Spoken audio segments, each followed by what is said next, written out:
BFM Patrimoine, l'émission 100% placement sur BFM Business. Jean-François Fiatre, bonjour. Bonjour. Votre sujet cette semaine. Il court les taux d'intérêt. Ils étaient à 0 à la fin de l'année dernière. Il les dévoilait ici désormais nettement au-dessus de 2%. L'inflation galope aussi. Les chiffres publiés ce matin par l'INSEE sont pas bons. Le gouverneur de la Banque de France va donc pas échapper à une hausse du taux du livret A qui nous sera révélée dans 15 jours. Aujourd'hui, je vais donc tenter de répondre à une question que se posent nombre d'épargnants. Qu'est-ce que ce tralala va avoir comme incidence sur mon contrat d'assurance vie et plus particulièrement sur mon fonds en euros? C'est vrai qu'il y a pas mal de questions autour des fonds euros. Est-ce que les taux vont remonter? Est-ce qu'il y a un risque du coup de taux et donc de loi Sapin 2 comme c'est prévu? Alors je vais tenter de vous répondre, mais pardon, de suite à Choupinette, je vais tenter d'avoir une approche à 360 degrés. Je vais donc pour commencer non pas me mettre à la place des épargnants, mais à la place des assureurs. Pourquoi? Parce que désolé, mais les épargnants ne décident de rien alors que les assureurs ont globalement les cartes en main. Donc question toute simple, Cédric, si vous êtes assureur, quelle est votre problématique majeure? De satisfaire mon client, j'imagine, non? Non. Pas de mauvais esprit.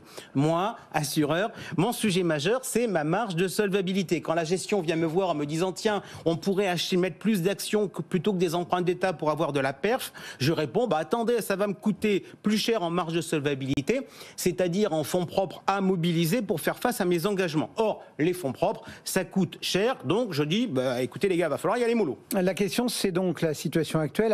Améliore-t-elle ou dégrade-t-elle la marge de solvabilité de nos assureurs? Eh bien, c'est une excellente question et comme cette semaine, le Haut Conseil de stabilité financière s'est réuni, il a mentionné dans son communiqué de presse que la situation actuelle des taux était globalement favorable aux banques. Je me suis donc empressé de poser la question pour les assureurs à des sources proches de cette instance. Réponse? La situation actuelle impacte les actifs et les passifs, mais nous n'avons pas d'inquiétude. Bref, c'était débrouille-toi mon coco pour ta chronique. Donc je vous propose qu'on fasse un petit exercice pédagogique de solvabilité pour les nuls pour essayer de comprendre. En fait, les calculs de solvabilité aujourd'hui, c'est une multitude de sous-calculs en fonction des risques. Alors on va commencer par en regarder un. On va regarder la valeur du portefeuille des assureurs. Le portefeuille, il est composé d'environ 75% d'obligations qui sont détenues en direct ou via des fonds. Alors Cédric, a priori, comment évolue la valeur d'une obligation quand les taux remontent? Alors, si c'est une obligation à taux fixe, la valeur fluctue en sens inverse des mouvements de taux d'intérêt. Donc, une hausse de taux veut dire une baisse de la valorisation, non? Exact. Donc, fin 2020, j'ai pas des chiffres plus récents, mais fin 2020, les plus-values latentes sur le portefeuille obligataire des assureurs étaient de 14% de la valeur des actifs. L'OAT était alors en moyenne à moins 0,15. On a donc eu 2 points de hausse des taux sur l'OAT, voire plus sur les emprunts d'entreprise. Donc, a priori, on peut considérer que les portefeuilles d'obligations ont basculé dans le rouge. Mauvais point, donc, en termes de solvabilité sur ce risque spécifique. On va regarder maintenant un autre risque, la garantie qu'offre l'assureur. À votre avis, est-ce que vous courez plus de risques à offrir une garantie en capital lorsque les emprunts d'État sont à 0 ou lorsqu'ils sont supérieurs à 2? Je pense que je suis plus confortable pour accorder ça avec des taux à 2 qu'à 0, non? Bravo. Donc c'est donc un élément positif. Pourquoi? Parce que je vais avoir besoin de moins de capitaux pour couvrir ce risque. En fait, je vais vous schématiser un peu comment ça fonctionne. Vous avez un client qui verse. Je sais qu'en moyenne, il va rester pendant environ une durée moyenne de 12 ans. Donc j'achète une obligation à 12 ans qui me rapporte un peu plus de 2%. Donc si j'ai des coûts de structure qui ne sont pas trop élevés, j'ai peu de risques à offrir ma garantie en capital. Et de surcroît, je vais même pouvoir payer un petit intérêt à mon client. Je précise quand même pour rappeler que la garantie du fonds en euros n'est plus aujourd'hui qu'une illusion. Pourquoi? Parce que la majorité des contrats de la place proposent une garantie avant frais de gestion.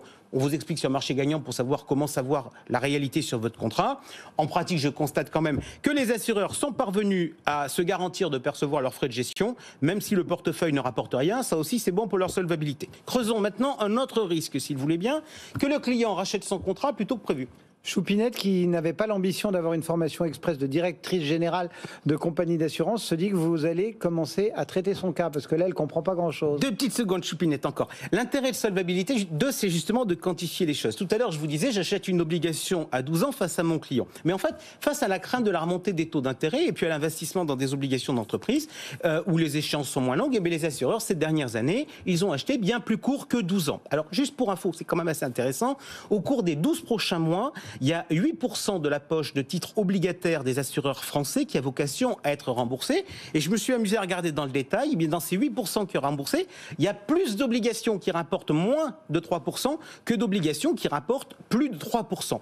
Si, assureur, je me permets même maintenant de faire l'effort de réouvrir un peu le robinet de la collecte, après l'avoir fermé sur le fonds en euros pendant des années, mais je me dis que je vais peut-être commencer à réaugmenter le taux de rendement de mon fonds en euros. Donc pas de risque de blocage, disons, sapin 2. Soyons sérieux, ce truc-là, c'est un fusil à un coup. Donc nous ne sommes pas dans cette situation. Et à mon avis, je vous dirais la même chose, même si on est un peu au-dessus sur les taux longs. Et Choupinette, elle va avoir ses taux montés alors ? A priori, oui. Est-ce qu'on va lui rendre les réserves constituées les années passées dans le même temps ? On peut lui réaugmenter son taux sans lui rendre les réserves. Vous êtes magicien ? Non, je me mets dans la peau d'un patron d'une compagnie d'assurance vie. Je pars d'un actif qui rapporte 2%. C'est à peu près ce que rapporte l'actif des compagnies d'assurance vie aujourd'hui en France. Hier, qu'est-ce que je faisais ? Je prenais 0,5% pour mes frais. Je mettais 0,5% en réserve et je servais 1% aux clients. Demain, à partir de la même perf, je pourrais commencer par prendre mes 0,5% de frais et je filerai le reste au client. Donc je lui dirai, je te donne un 5 à la place de 1, il dira UKD, UKDA, et les anciennes réserves, j'aurais continué à les garder. Pour mémoire, je vous rappelle que ça fait quand même 3 ans qu'on m'a autorisé à les comptabiliser dans ma marge de solvabilité, alors que ce n'est pas mon argent. Donc du coup, le fonds euro va faire mieux que le livret A ? Je sais pas. Je dis que j'étais gouverneur, j'étais assureur, pas Madame Irma. Et je suis pas gouverneur parce que je connais pas le taux du livret A. En revanche, j'ai un scoop, Cédric. Je sais ce que je viendrai vous dire l'an prochain si vous m'invitez pour commenter mon taux sur ce plateau. Vous êtes en train de nous dire que les assureurs pourraient s'en sortir presque facilement ? Alors, je vais vous dire la chose suivante. La solution, le taux moyen du livret A sur l'année 2022, ça va être quoi ? Ça va être 0,5% sur un mois. Ça va être 1% sur 6 mois, et vraisemblablement, on va dire 2% sur 5 mois. Ça fait 1,37. Et l'an dernier, c'était 1,30 sur les fonds d'assurance vie. Donc, en fait, oui, cela dit, je vais être très honnête, je me suis amusé à faire ces petits calculs, mais je travaille sur des grandes masses. La réalité des choses, c'est que vous avez des différences non négligeables entre les contrats. Vous avez par exemple les petits contrats qui, dans les banques, sont souvent maltraités par rapport aux contrats patrimoniaux. Alors, je vais peut-être me poser une question cette année. Je vais me dire, est-ce que finalement, je vais peut-être un peu moins bien traiter mes contrats patrimoniaux en 2021, puis je vais peut-être un peu mieux traiter mes petits contrats. Ma seule chance avec les petits contrats, c'est que je suis face à des épargnants qui n'y comprennent rien. Oui, donc, a priori, on aura quand même une remontée de la moyenne. Bon, donc, d'autant plus que le fonds euro, c'est plus au cœur de la stratégie des assureurs. Alors, de certains assureurs, c'est plus au cœur de la stratégie de certains assureurs. Du coup, on va être honnête, pour ces assureurs-là, le taux du livret A, ils en ont rien à faire. Ce qu'ils regarderont beaucoup plus, c'est le niveau des taux courts de la Banque Centrale Européenne. Pourquoi ? Parce que ces taux courts, c'est les plus réactifs et c'est ceux sur lesquels les clients fortunés seront le plus sensibles pour aller mettre de l'argent. En fait, on s'interroge sur l'impact de la hausse des taux. A priori, donc, elle est plutôt favorable pour les assureurs. Pas franchement pour Choupinette à cause du phénomène de l'inflation. Mais en revanche, il y a une question, c'est est-ce que le risque majeur, c'est pas un resserrement monétaire assumé, avec dans le même temps une récession et une baisse des taux longs, et là, l'environnement, il change du tout au tout. Jean-François Filiatre, on se retrouve tout à l'heure ? S'il y a des questions ? Il y en aura. Marché gagnant qui nous accompagne chaque jeudi.